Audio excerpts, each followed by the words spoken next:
Hi guys, welcome back to our channel. Good morning, good afternoon, good evening. I greet you all according to your time and location in which you'll be making this particular video. Yes, my wonderful viewers, I am back again with another update. So guys, I have a video here I would like we all to watch. But before then, if you're meeting my channel for the very first time, you're highly welcome. Please kindly do well to like, share and subscribe. Leave your thought on the comment section on this video and let us know what you think about this video, and I will see you towards the end.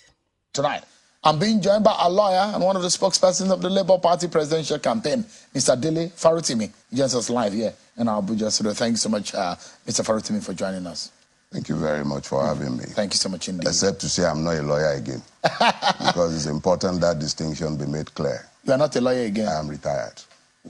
Can you retire? If you've been called to the bar, you've been called to the bar. Yeah, but I can choose to decide that I've called a day on the profession, the practice of the law itself.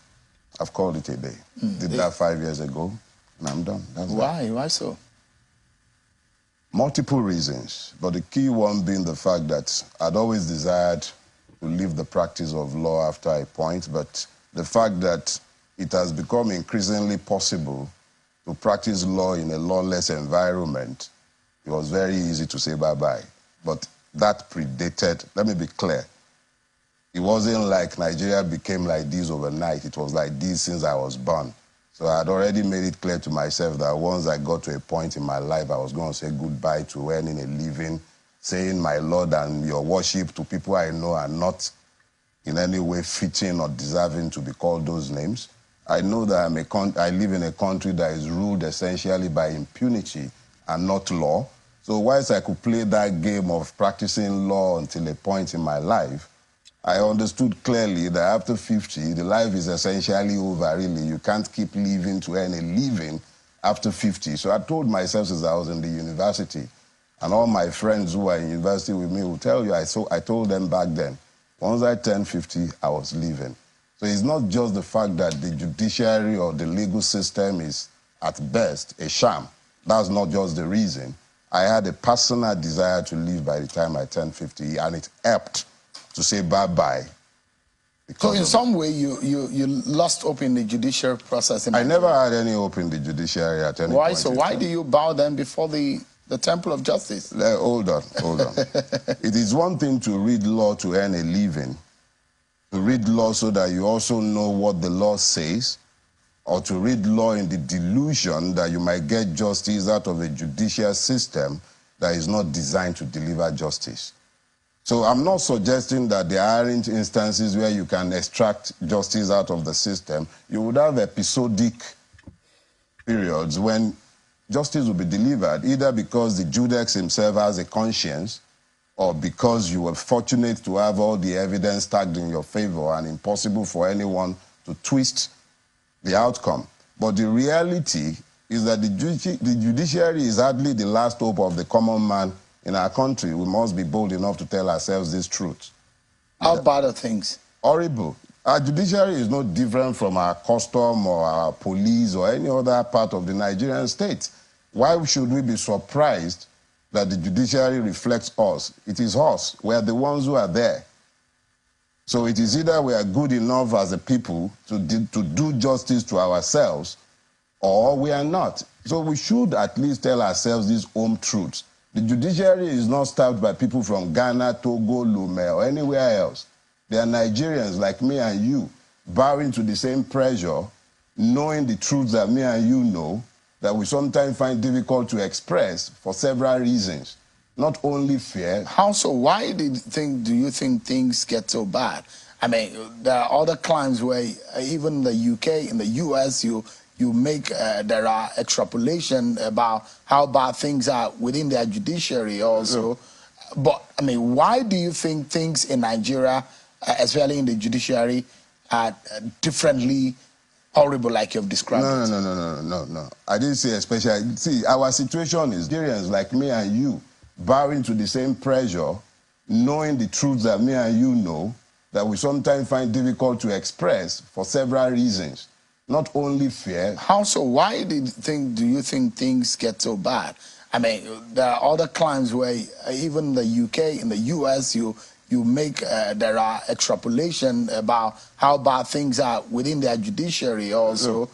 But I mean, why do you think things in Nigeria, especially in the judiciary, are differently horrible like you've described it? No. I didn't say especially. See, our situation is this. In the absence of the rule of law, we have become a people governed essentially by the administration of impunity. The policeman who is supposed to enforce the law, in the absence of laws to enforce, has to enforce some form of order. And the order he enforces is based on the whim of the political masters he serves. So you find in essence that the policeman is administering impunity. So when he is done administering impunity, somebody has to pretend to uphold the law. And that is the judiciary. But the judiciary in question is peopled essentially by the likes of me and you and all the other Nigerians. The appointive process has already assured problems because it's coming through the same filter that filters the same segments of society from which you and I are drawn. So a lawyer coming out of this system is nominated by those who are given the powers of nomination for judicial offices. It's no wonder that you sometimes find that the list of appointed judges is reflective of who is who in the judiciary. So the judiciary has more or less become an hereditary position found on who you know, who your parents are, or your political affiliations. It's become a way to settle persons who are children of the system. So you then begin to get the bookcasualization of our judiciary. Is that an English word? Well, we have to introduce it into our word. If we have a situation where a senator, in his valedictory speech, is telling us how decisions are made in our judiciary.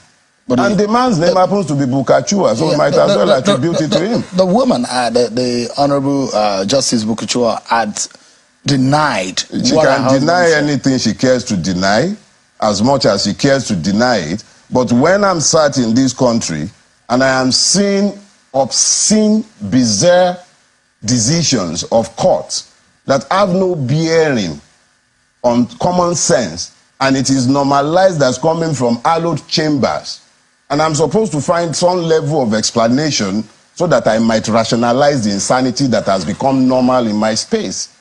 So a man comes voluntarily and speaks. What he said is not, we don't need to begin to interpret it. It's not about 25% of this. He spoke unambiguously. Man was clear.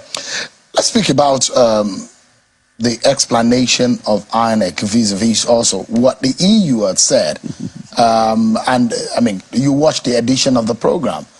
And the Labour Party has been itching to react to that conversation about what Mr. Festus Okoye said. What are the reactions within the Labour Party about this? I'll say this. Since Mr. Okoye's vituperations on your show, I have not sat in any collective of the Labour Party, but I will speak as a Nigerian, of course, one who worked within the Labour Party conclave and who has had occasion, of course, to speak with one or two persons.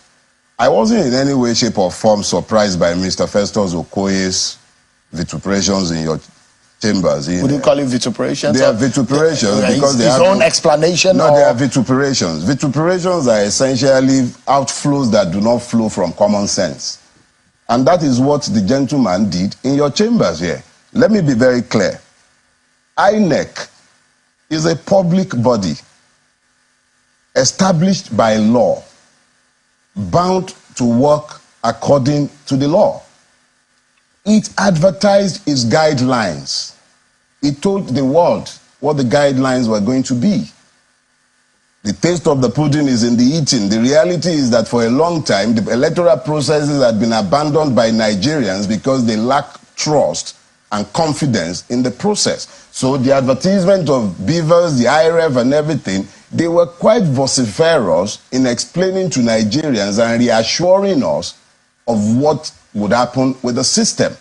To now have Mr. Festus Okoye sit down here and open his mouth There must be a disconnect between the mouth and the brain box for him to offer anything short of an apology, unreserved one, to Nigerians for the utter failure to pretended by INEC. Let me say this. In a sane environment where people are still governed by reason, the likes of Mr. Festus Okoye should either have resigned or be somewhere writing his statements explaining to Nigerians what happened. Glitch. The question is, that glitch, is it a glitch in human brain, a glitch in the technical systems, or a glitch occasioned by the complete shutdown of human conscience? So when the person now comes here and he sits down and he begins to offer explanations at variance with common sense, as has been attested to by anybody who observed this election or was here in this country, all the evidences are very clear, and it shows very clearly that everything that should work on that day worked except INEC. The integrity of INEC as an institution went on exile.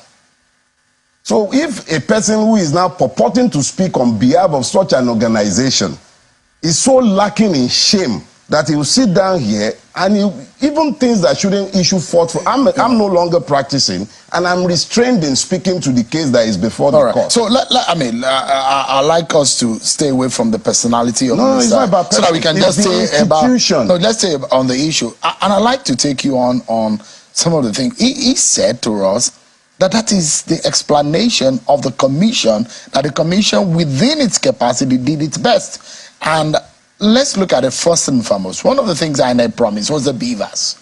So the question is, do you think that the beavers worked? Everything worked except INEC. Okay, so when you say everything worked except INEC, yes, what exactly do you mean by that? Okay. I wasn't just speaking to the election. I participated. I was at the polling unit as designated. The beavers machine worked as much as it was allowed to work by human machinations.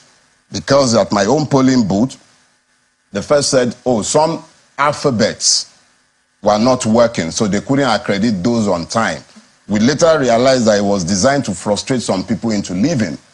But people were determined to vote, so they waited. Eventually, in my place, they allowed the beavers machine to accredit those they had earlier left out.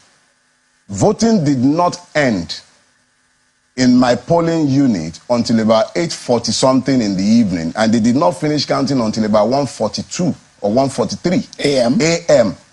That's the following day? Yes. Is this isolated in your area, or was this what it was common around where you have friends, or what your party, for example? It would be unfair to everybody concerned, including myself, for me to speak to what is outside my direct knowledge and participation. I'm speaking to what I saw. How many of those incidents you might find all over the country will be left to observers to say or speak to? But on the day in question, everything worked in my own space until it came to upload. And then they could upload House of Reps, they could upload Senate, but the presidential election result was not amenable to upload. To your mind, what do you think went wrong? It is very clear what went wrong. INEC deliberately, and I say this without any equivocation and with all sense of responsibility, INEC deliberately sabotaged the electoral process because it was working to a predetermined, obnoxious, and nauseous conclusion. It's not about the system failing. It's about human beings electing on their own to sabotage a system. This is, if I switch off the TV screen behind you, it goes off. But it requires my intervention to go off. If you look at the 2015 election, I don't know if you participated, and you jump into 2019 and then 2023, if you look at those three last elections, how would you describe the development and the progress of our electoral process? Let me put it this way. What INEC has done is that it has more or less placed our democracy. I wasn't always convinced as to the truthfulness of that exercise anyway, but what they have done essentially is to remove the place of the citizens, the place of the voters, from the electoral process. It simply means that any two-bit person that is assigned to the office of the electoral, the chairman of INEC can do exactly what the resident commissioner in Adamawa did, and unilaterally on his own, following the example of Yakubu, declare anybody he cares to declare and say, go to court. So if you're looking at the 2015 election, the 2019 election, all I can tell you is that the 2023 election is the bottom pot of Nigerian electoral malfeasance. Everything that was ever wrong in elections came to the fore in 2023, essentially because Yakubu lost his sense of shame.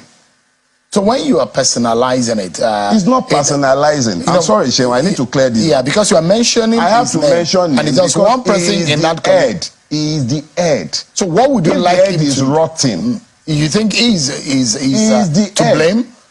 What blame is would an you institutional blame? Okay. The blame is for the entire institution. I dealt with INEC in Lagos on behalf of the Obi campaign. It was my brief to pick up the election match. So guys, thank you so much for watching. What do you think about this video? Please kindly leave your opinion down below. I'll see you again in my next one. Bye for now.